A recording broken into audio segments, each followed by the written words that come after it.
Long before the first human ever looked up and wondered at the stars, something else looked down. The Vrethkin had crossed 11 star systems in what they measured as 4 galactic cycles. They were ancient by any standard, a civilization so old that their homeworld had cooled to a dead rock before Earth's oceans had even formed. They traveled in vessels shaped like coiled serpents, each ship a kilometer long, coated in materials that absorbed all light and made them invisible against the void. They had no word for war. They had no concept of failure. They had only the mandate: find worlds with potential, assess, catalog, and if necessary, cleanse. Commander Zelverthun stood at the forward observation dome of the Vrethkin Prime, watching the blue-green marble below spin slowly in the pale light of a younger, hotter Sunday beside him. Science-cast member Oriveshtal pressed 4 of her 6 limbs against the transparent hull and hummed softly, a behavior that among her species indicated deep contemplation. Biosignatures are extraordinary, Oriveshtal said, her voice a layered harmonic that translated into meaning through neural implants rather than air vibration. Megafauna. Dense vegetation. Atmospheric oxygen at 28%. Carbon dioxide within tolerable ranges. This world is. She paused, searching for the word. Loud. Loud, Zelverthun repeated. He had lived long enough to find humor in understatement. That is what you call a world crawling with a 100-kilogram biped predator that hunts in packs and a 40-ton apex creature with a skull the size of our landing craft? Tyrannosaurus rex, Oriveshtal confirmed, pulling up the holographic dossier that her scouts had compiled over 3 rotations. The largest carnivorous terrestrial organism we have yet catalogued in this sector. Apex predator. Near-perfect hunting machine. No natural enemies. Reproductive rate, moderate. Lifespan, estimated 28 solar years. Zelverthun studied the creature on the display, the thick haunches, the devastating jaws, the tiny forelimbs that seemed almost comical until you understood they were vestigial remnants of something that had once climbed trees. Evolution, he had learned, did not waste. It only transformed. And the smaller ones? He asked. Thousands of species. Raptors, small, fast, social. Early mammals, burrowing, nocturnal, no larger than a primitive hand. Pterosaurs dominating the skies. Marine reptiles controlling the oceans. Oriveshtal's hum deepened. This world is at peak complexity. The dinosaurian lineage has dominated for 165 million years. There is no available ecological niche for intelligence to develop in this configuration. Conclusion? She turned 4 of her eyes toward him. The mandate applies.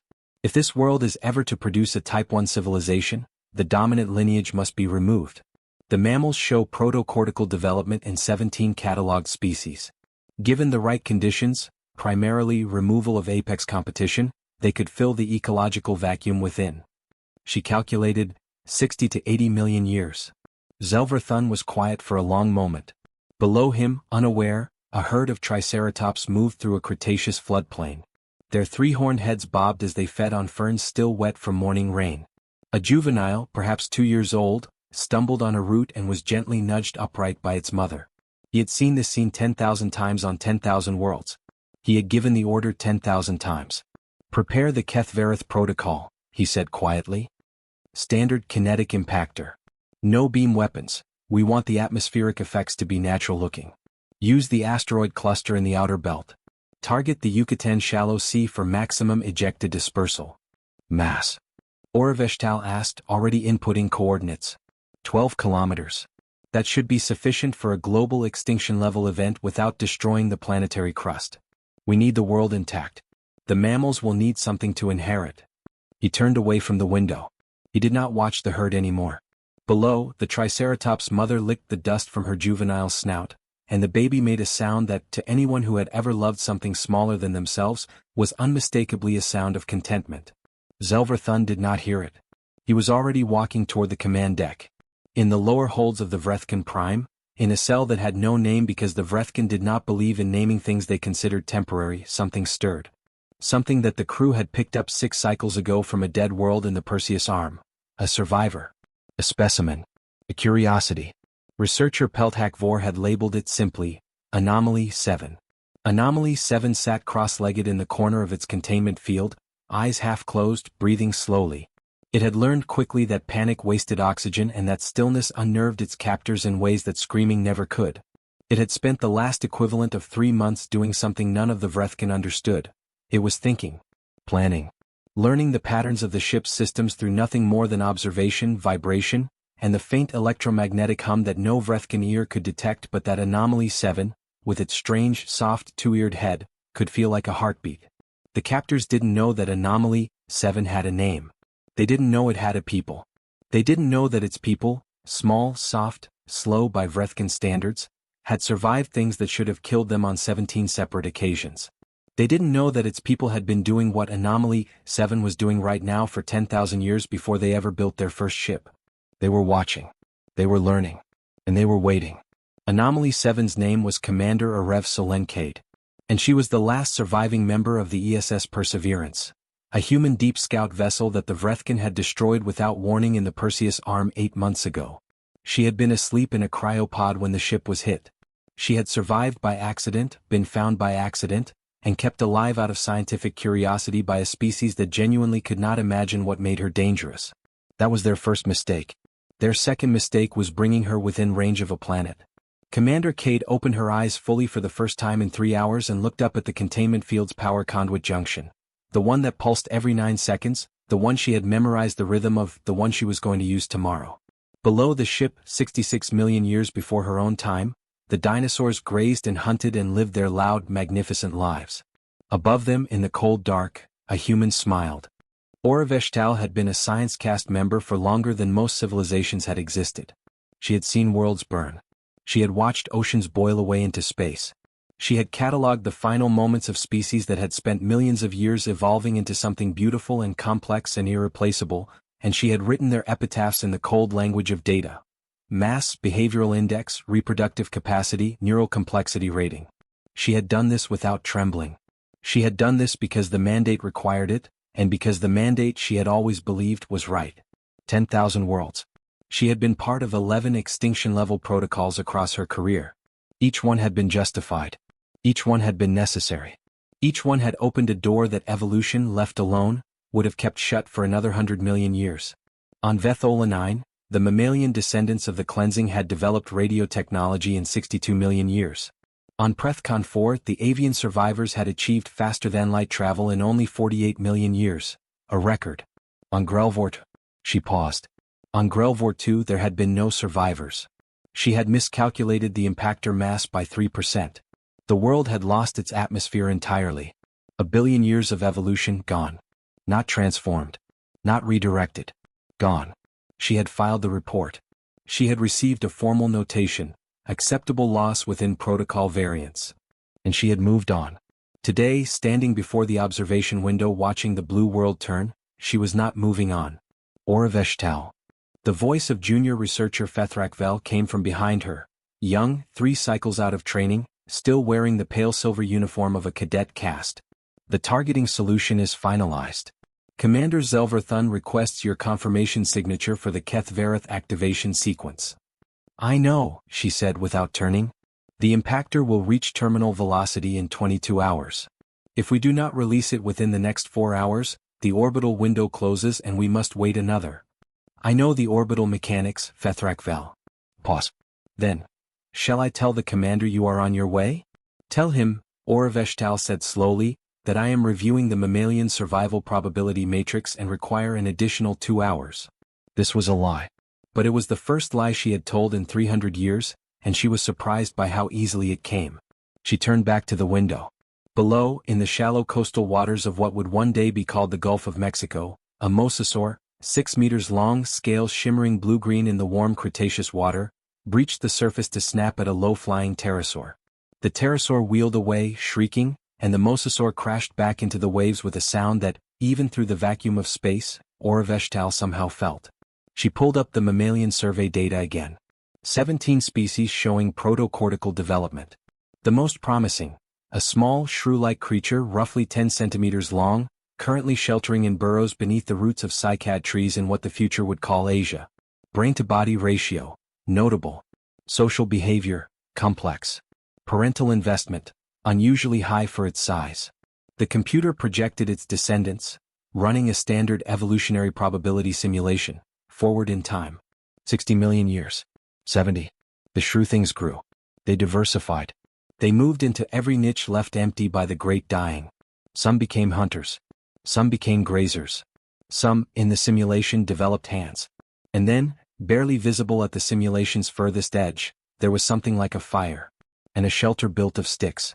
And a face that looked upward at the stars with an expression the Vrethkin computer labeled as unknown cognitive state. Orveshtal knew what that expression was. She had seen it in archives from other worlds, in the faces of creatures right at the edge of becoming something more than animals. She had never had a word for it in her language. But if she had been forced to translate it, the closest she could get was wondering. She stayed at the window for the full 2 hours. In the containment deck, Commander Arev Solenkade had spent those same 2 hours doing something that looked like sleep and was actually engineering. The Vrethkin containment field operated on a resonance principle, a lattice of energy that repelled the specific electromagnetic signature of organic matter above a certain density threshold. Brilliant technology. Effectively impenetrable to anything it was designed to contain. The key word was designed. The Vrethkin had designed it to contain species they had previously encountered. Species with physiology ranging from silicon-based crystalline organisms to aquatic gas-bag creatures to multi-limbed arthropods with hive minds. They were thorough. They were experienced.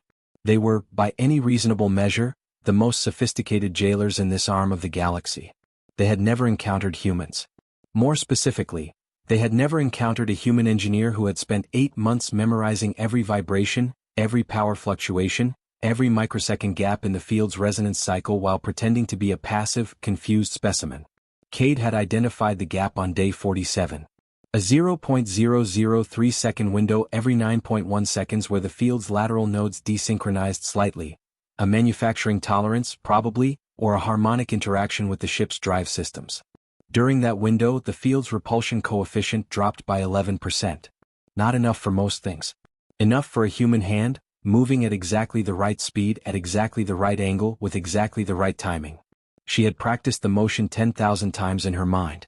She had rehearsed it with her eyes closed, with the lights on, with the lights off, with her heart pounding and with her pulse deliberately slowed to 40 beats per minute using a breathing technique she'd learned from her grandmother, who had learned it in a refugee camp on Europa during the worst winter of the 23rd century. Cade came from a long line of people who survived things they shouldn't have. She opened her eyes. Checked the power conduit junction with her peripheral vision. Counted the pulses. 1, 2, 3, 4, 5, 6, 7, 8, 9. The gap. Her hand shot through the field, a full arm's length, fingers extended, reaching the power conduit junction, and she pulled. Not randomly. With surgical precision. She disconnected the secondary resonance amplifier from its housing, held it in her palm for 3 seconds as the field sputtered and stabilized around her arm, and then, on the next gap, withdrew her hand. The field remained active. To any sensor sweep, nothing had changed. But the amplifier was in her hand. And without it, the field's containment capacity was now reduced from 100% to 63%. 63% was enough to hold most things. It was not enough to hold a motivated human being with a specific reason to move. She needed one more component. She needed approximately 6 more hours. And she needed the Vrethkin to keep assuming that the small, soft, two-eared creature in Cell 7 was exactly what she appeared to be, helpless. Above her, through the hull, the Cretaceous world turned in the sunlight, alive and glorious and completely unaware of what was being decided in the dark. Commander Zelverthun had not slept. This was unusual. The Vrethkin required a neurological rest cycle every 42 hours, and he was now 60 hours into his current active period. His second brain, the one that handled subconscious regulatory functions, was beginning to generate mild warning signals. His vision had taken on a slight amber tint at the edges. He ignored it. He stood at the command table with 3 of his senior staff, reviewing the targeting data for the 17th time. The asteroid had been selected from the outer belt, a nickel-iron body, oblong, 12.4 kilometers at its widest point, currently in a stable orbit that required only a modest delta-V application to begin its terminal descent. The math was clean. It always was. Point of impact? He asked.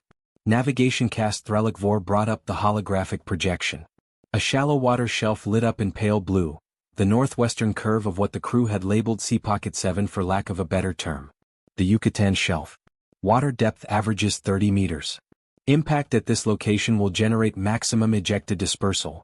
The shallow water converts to superheated steam almost instantly, driving material into the upper atmosphere globally. Simultaneously, The seismic response will trigger volcanic activity already primed along the Deccan Traps fault system in what we are calling the Asiatic subcontinent. He zoomed out. Within 72 hours of impact, global temperatures will begin to drop. Within 6 months, photosynthesis will cease in 70 to 80% of surface vegetation. The food chain collapse will be cascade and total. Timeline to mammalian dominance? Conservative estimate, 60 to 65 million years. Aggressive estimate, 45 million years if the protocortical shrew forms experience early selection pressure that rewards social cooperation. He paused. There is, however, a 17.3% probability that no intelligence develops at all. This is within acceptable mandate variance. Zelverthun nodded. 17% was a number he'd accepted before. He had made peace with uncertainty long ago. That was what the mandate required. Not certainty but correct action within the boundaries of probability. Proceed with impactor release in. Commander. The voice of Pelthak Vor, the specimen researcher, cut across the deck with unusual sharpness. We have a problem. Every head on the deck, or what passed for heads among the Vrethkin's varied morphologies, turned. Pelthak Vor was crossing the deck from the direction of the lower research corridors, moving at a pace that, for a Vrethkin, indicated something between urgency and alarm. Cell 7, Pelthak Vor said. Anomaly 7. Zelverthun's amber-tinted vision narrowed. What about it? It has been. Pelthak Vor seemed to be choosing words carefully. Modifying its containment environment. The command deck went very quiet. The field is still active, Pelthak Vor continued quickly. Sensors show no breach. But I ran a diagnostic cycle as part of routine specimen monitoring and found the secondary resonance amplifier in Cell 7's containment housing is missing. The field is operating at 63% capacity. How long? Unknown. The modification was subtle enough that automatic systems did not flag it. Based on standard toolless extraction capability assessments for its species category, he stopped. Based on what? Zelverthun asked. Based on its species category, this should not have been possible, Pelthak Vor said. At all. Zelverthun looked at the deck display showing Cell 7's feed. Anomaly 7, the small, soft biped they had collected, was sitting exactly as it always sat, cross-legged, eyes half-closed, breathing slowly. It had not moved from that position as far as the logs showed in 16 hours. It looked completely harmless. Zelverthun had lived long enough to know that looking harmless was a choice. Go to alert status. Send a team to Cell 7. Do not open the containment field. Maintain it at whatever capacity it currently has and add external restraint emitters. He turned to Threllik Vor. Does the specimen's behavior in any way affect our timeline? No, Threllik Vor said immediately. The impactor trajectory is set. Even if the specimen were to somehow breach containment? He paused, visibly considering the sentence, and apparently found it too absurd to finish without qualification. Even in a maximum breach scenario, the specimen is one organism. On a ship of 400 crew. The protocol is not dependent on specimen cooperation. Zelverthun nodded. Release the impactor on current schedule. And find out how it removed that amplifier. He did not say what he was thinking, which was this. In 11 extinction protocols he had never had reason to be afraid of the specimens. He was, for the first time, not entirely sure that was still true. In Cell 7, a Rev Selenkade heard the alert tone change frequency, from the standard 7-second interval to a 4-second pulse. She had learned, through 3 months of careful listening, what each alert frequency meant. 4-second pulse. Security response. Something had been noticed. She had 40 minutes at most. She looked at the secondary resonance amplifier she'd been slowly disassembling for the past 6 hours, piece by piece, using nothing but her fingernails, 2 strands of her own hair braided into a tiny tool, and a fragment of the meal tray she'd been snapping apart 2 millimeters at a time for the past 6 weeks. She needed it to do one specific thing, generate a short-range electromagnetic pulse in a frequency band that the Vrethkin ship systems would read as routine background radiation from the planet below, but that would, at close range, fry the external restraint emitters they were undoubtedly about to add to her cell. She had 8 minutes of fine work left. She did the breathing technique again. Heart rate down to 38 beats per minute. She began. She thought about the planet below. She had no way of knowing, of course, what year it was. She had been unconscious when the ship moved, and the Vrethkin had not shared their navigational data with their specimen. But she had seen the dinosaurs on the researcher's display through the observation window during her second week of captivity, when she had been taken to the science deck for biomechanical assessment. She had seen the green-blue world below and the herds moving through primordial valleys, and she had understood, in a deep, gut-level way that bypassed analysis entirely, what was happening. She didn't know the exact math. She didn't need to. She knew that Earth was down there, 4 billion years into its life, maybe 66 million years before her own time, alive with creatures that were the ancestors of everything she had ever loved. The blue whale, the oak tree, the hummingbird, the wolf, the mouse in the walls of her grandmother's apartment on Europa, every dog that had ever existed, every horse, every dolphin, every ridiculous, impossible, magnificent thing that had ever breathed on Earth. She was not a philosopher. She was an engineer. She did not think in grand abstractions. She thought in components, in systems, in cause and effect. She thought, there is a rock above this planet that is going to fall, and a group of beings who intend to drop it, and between them and the planet there is only me. She thought, that'll have to be enough. She finished her work. She closed her eyes for exactly 3 seconds. She opened them. She waited for the next 9.1 second cycle. And she moved. The containment field of Cell 7 collapsed at 3:14 ship time. The 4-member security detail that Zelver Thun had dispatched arrived at the cell corridor 17 seconds later. They found the field generator smoking from an internal component failure. They found the cell empty. They found, on the floor, a small collection of objects that should not have existed.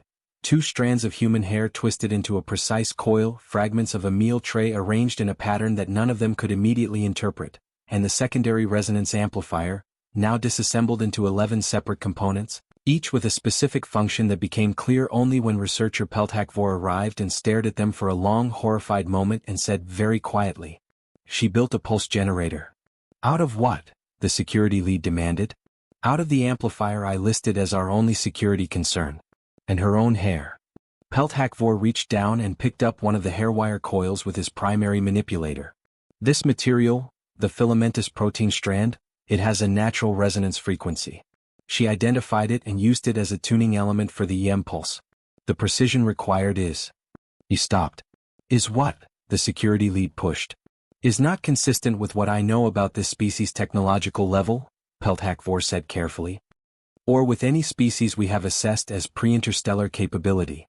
This was because Pelthakvor did not know, none of them knew, that Commander Arev Solenkade held 3 advanced degrees in electromagnetic systems engineering, had spent 7 years designing propulsion components for deep space vessels, and had, as a hobby, been solving complex resonance problems in amateur radio engineering since she was 11 years old on a station orbiting Jupiter. What they had assessed as a primitive organism with simple tool use capability was, in fact, a highly trained specialist who had been handed 8 months of free time and a graduate-level physics puzzle. Cade moved through the ship's maintenance corridors with the confidence of someone who had memorized every schematic she'd been able to reconstruct from observation and vibration mapping. The Vrethkin designed their ships with efficiency as the primary value. Everything was where it needed to be for optimal energy flow. This made their ships elegant. It also made them predictable. She had 3 targets. First, the impactor release mechanism. The asteroid was being guided by a remote drive system. If she could interrupt the control signal even briefly, the impactor's trajectory would decay and it would either miss the planet or break up in the outer atmosphere with significantly reduced impact energy. She needed to reach the aft communications array. Second, the ship's navigational archive.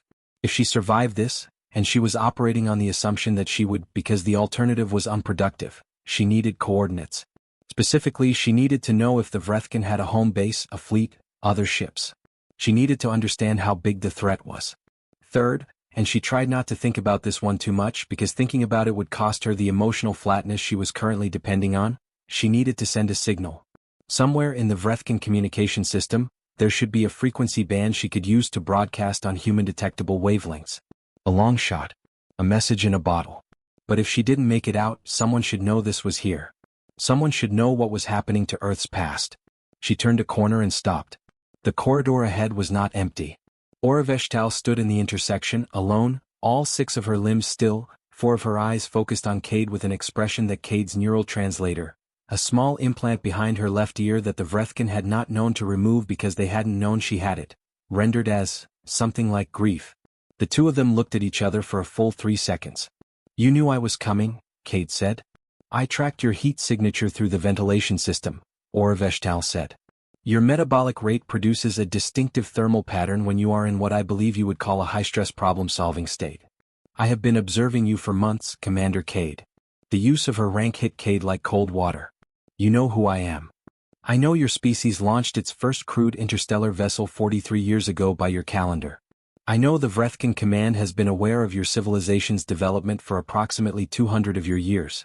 I know that your vessel was not the first human ship we destroyed. It was the seventh. Orveshtal's 4 primary eyes held steady. And I know that I have spent the last 6 hours sitting in this corridor trying to decide something. What? Whether to let you pass. The corridor hummed around them. Somewhere deep in the ship, Cade could hear the low throb of the impactor release system cycling through its pre-deployment sequence. You've run the simulation, Cade said. It wasn't a question. I run simulations constantly. It is my function. Then you know what that rock does. Not just to the dinosaurs, to everything. The oceans, the atmosphere, the food chain.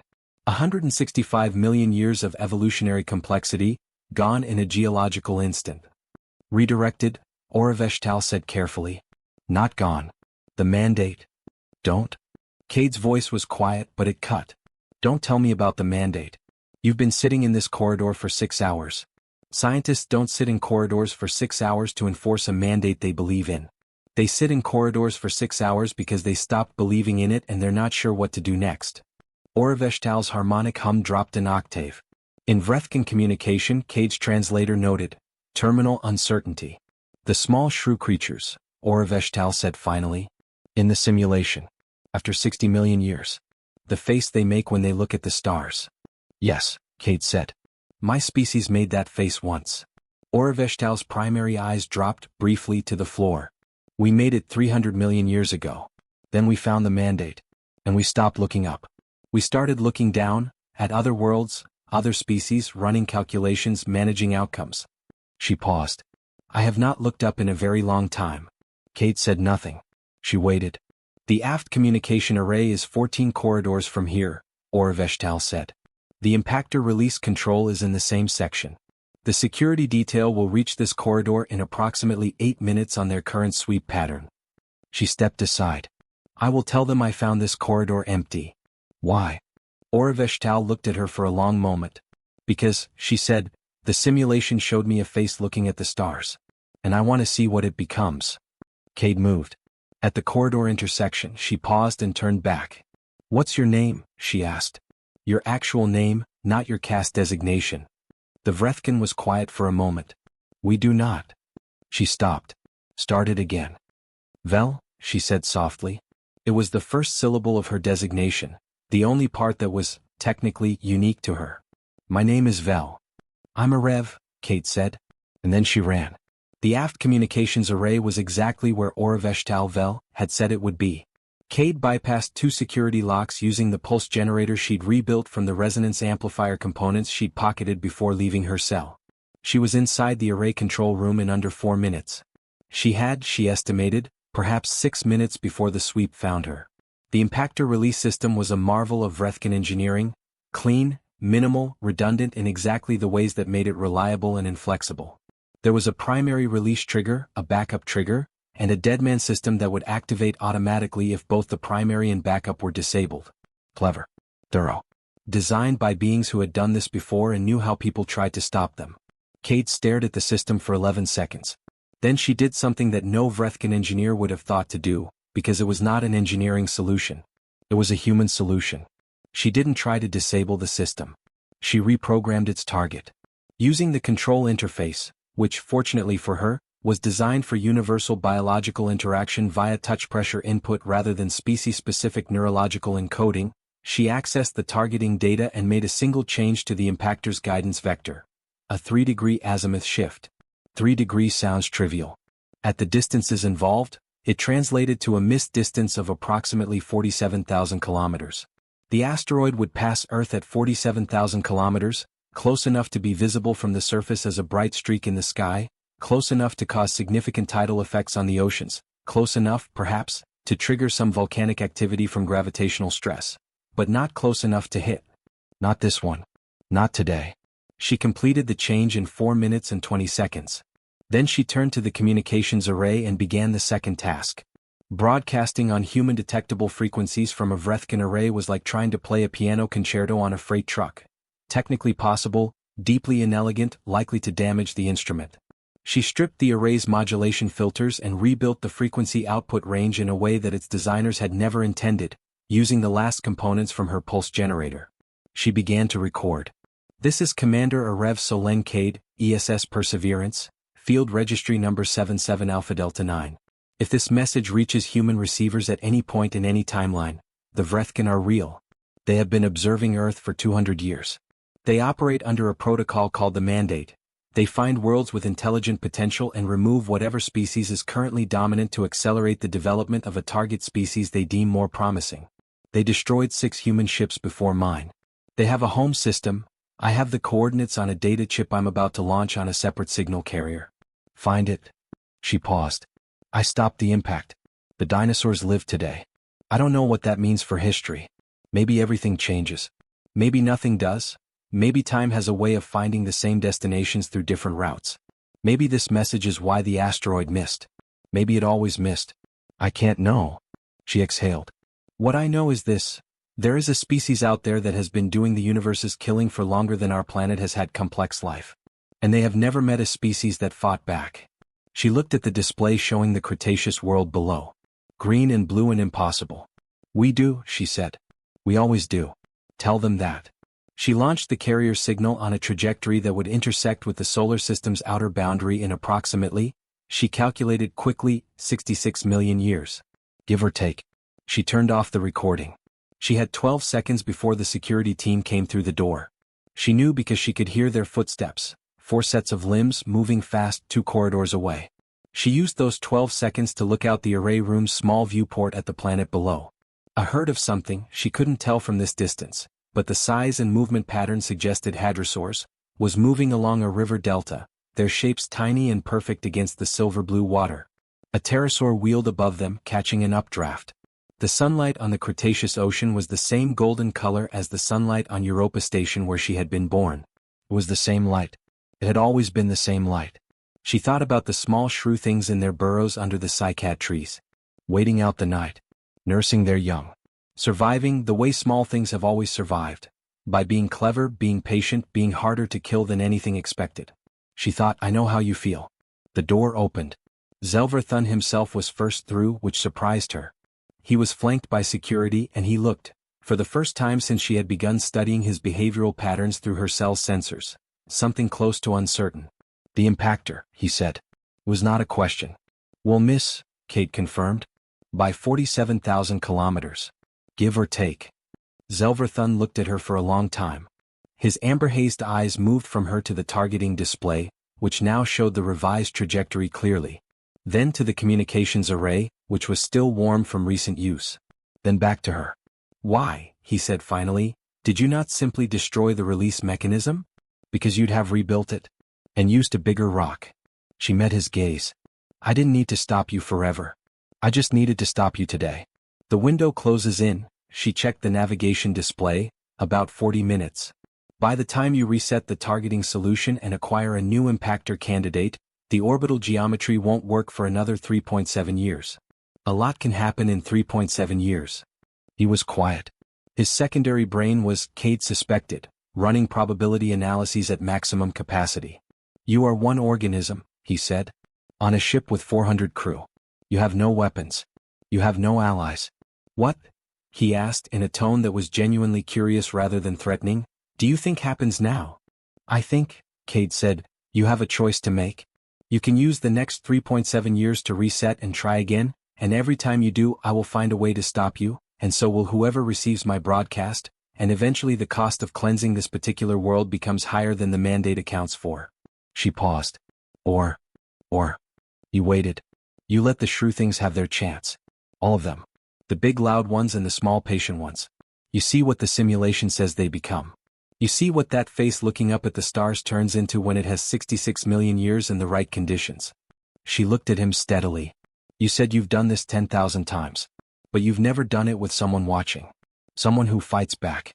Someone who sends messages home. Zelverthun was quiet for a long time. From the corridor behind him, barely audible, a soft, descending harmonic hum. The sound of a Vrethkin in terminal uncertainty. Someone was listening to this conversation. Well, he turned. He looked down the corridor. He looked back at Cade.